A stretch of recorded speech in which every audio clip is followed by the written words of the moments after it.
Bonjour, nous sommes sur le plateau de la Web TV du Forum de la pauvreté et nous sommes tout de suite maintenant avec Hugues Sibyl.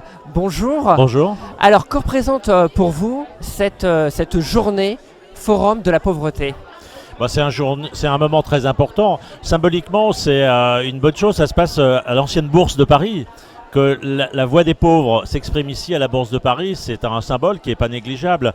La chose importante, c'est que le Secours va présenter son rapport annuel sur la pauvreté et ce rapport est un document extrêmement important parce que c'est le seul en fait en France qui ait cette importance puisqu'il repose sur un travail de terrain considérable fait par les bénévoles du Secours catholique et donc c'est une véritable enquête, photographie de la pauvreté en France et ça doit permettre de faire un diagnostic partagé, que les gens comprennent quels sont les vrais enjeux de la pauvreté en partant du terrain. Et donc cette journée qui est un peu une première parce que c'est la première fois que le rapport est présenté de manière aussi importante avec autant de monde. Il va y avoir 600 personnes aujourd'hui ici à la Bourse de Paris.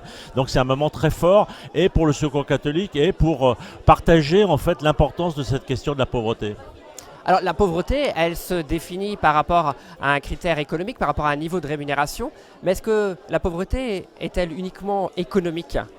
Non, et d'ailleurs le rapport du Secours, le projet à moyen terme du Secours catholique insiste aussi sur le terme de fragilité. La pauvreté se mesure par un niveau de ressources monétaires. Elle ne dit pas tout ce niveau de ressources monétaires. Il y a aussi une notion de fragilité. Il y a des personnes qui sont fragiles et qui ne sont pas forcément pauvres.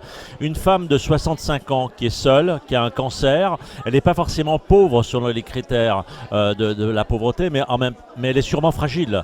Elle a sûrement besoin d'avoir autour d'elle des gens qui puissent l'accompagner, être à ses côtés parce qu'elle est dans cette situation de fragilité. Donc la pauvreté mesurée en termes monétaires est très importante, c'est très important de pouvoir la mesurer, mais elle ne dit pas tout de la fragilité dans le pays.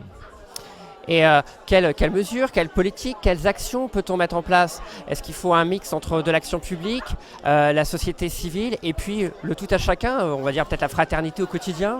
Il y a une révolution qui est à conduire, qui a démarré, qui est à conduire, c'est qu'au fond, au XXe siècle, on a principalement compté sur l'État, l'État-providence, pour redistribuer de l'argent, en s'appuyant sur le secteur associatif, mais quand même autour de l'État-providence.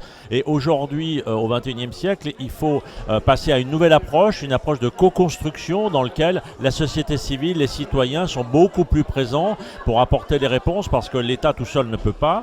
Il faut que les entreprises soient mobilisées aussi sur le sujet. Donc tout l'enjeu, c'est d'arriver à fabriquer ensemble, c'est d'ailleurs un des thèmes de cette journée, de construire ensemble les réponses à la pauvreté en mobilisant les milieux économiques, les milieux associatifs, les citoyens, les collectivités territoriales et l'État.